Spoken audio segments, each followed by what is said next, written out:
In today's mental health check, there's a new global study from the Lego group revealing that girls, even those as young as 5 years old, feel an intense pressure to be perfect. Yeah, it's really something. The girls in this study say the pressure affects how they play and create things. I feel a bit pressured because I think, oh no, I have to make it perfect. For it to be perfect, there should be no errors. It has to be no mistakes. And it might turn out wrong.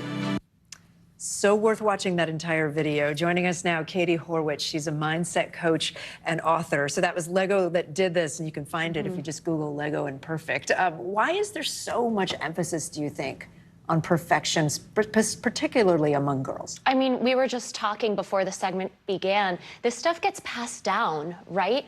So girls often hear words like sweet, cute, perfect, way more often than boys. And boys hear words like cool, innovative, genius, brilliant. And so this language becomes the language that kids are fluent in early on. And so, of course, they would sort of idealize this vision of being sweet, cute, perfect, whatever it is, from a young age because it's baked into the system. Yeah, and kids are like sponges, right? So how can we, around these kids, adjust our language to be mindful, especially with girls? Yeah, I love that you brought up the sponges because kids are very spongy. They soak in the world, but also adults are just kids who have sponged up everything, that we've already soaked in everything. So adults can model the types of behavior that we want our girls and children in general to have. We can start to praise the journey over the destination, the effort instead of the output, the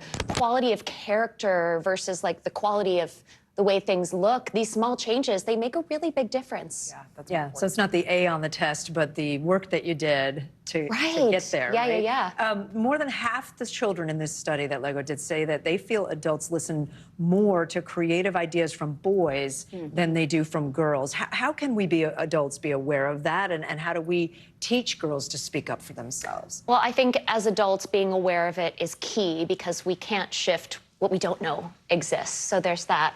And then also beyond simply modeling for girls that, yes, it's good to speak up for yourself. Yes, it's good to share your ideas.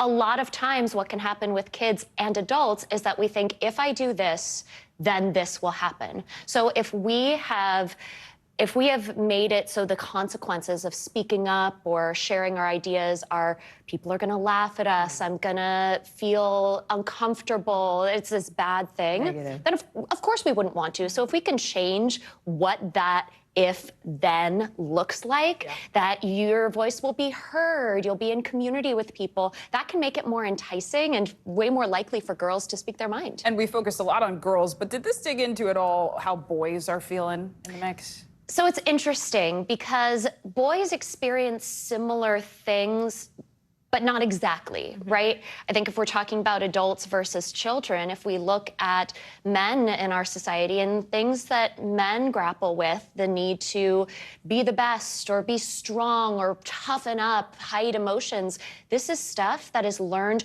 early on when these men were boys. So I think if we can create these scenarios for people to be the full spectrum of who they are at a young age, that's only going to do us all well in the future. One of the things they did in that little video that we saw a part of is they let the kids be free at the end and create whatever they wanted to. And it was beautiful. That. How do we do that with the kids in our lives? Yeah, I mean, they talk about the value of play, and when things are viewed as play, kids and girls are way more likely to experiment. Yeah. And that's something that I think as adults, we've lost a lot. Well, that was if you were to summarize it in a line, what can adults learn from all of this? Yeah, we can play. We can take our life and look at, okay, how can I experiment? What can I learn? Where are areas that I don't know a lot of things about and I can explore? Bringing that exploratory nature to our own lives